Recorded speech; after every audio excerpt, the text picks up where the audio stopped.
Yanda ake tura phishing page, ko kuma in ce yanda za ka gane phishing page idan an turo ma shi, ko kuma in ce yanda phishing page ake gane shi. Misali yanzu an turo maka saƙon cewa Gmail ɗinka ko Facebook ɗinka ana attempting ɗin hacking ɗin shi, ka je ka canza password. So ta yaya za ka gane guarantee ne link ɗin da za ka shiga a yanzu, ko kuma ta yaya za ka gane cewa mun san da cewa phishing page kana shiga shi is just the same like abin da kake ƙoƙarin shiga ne.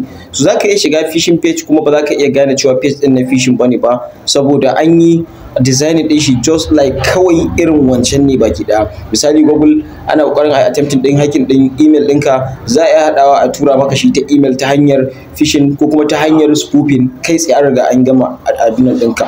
So domin sanin yadda za ka kare, kai ɗaya ka shiga cikin website ɗin na hausaexpert.org.ng, sai ka scroll down zuwa ƙasa, mun yi embedding ɗin bidiyo. Wannan bidiyon zai nuna maka yadda ake haɗawa da yadda za ka kare kanka idan ka haɗa ɗin, da yadda ake gane an turo shi, da yadda kuma ake gane link ɗin nashi ne ma baki ɗaya phishing page.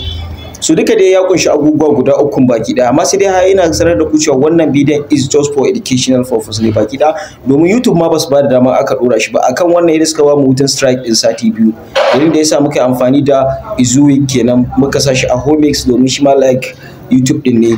So za ku iya shiga ku buɗe ku kalli bidiyon yadda abin yake baki ɗaya. So Allah ya taimaka.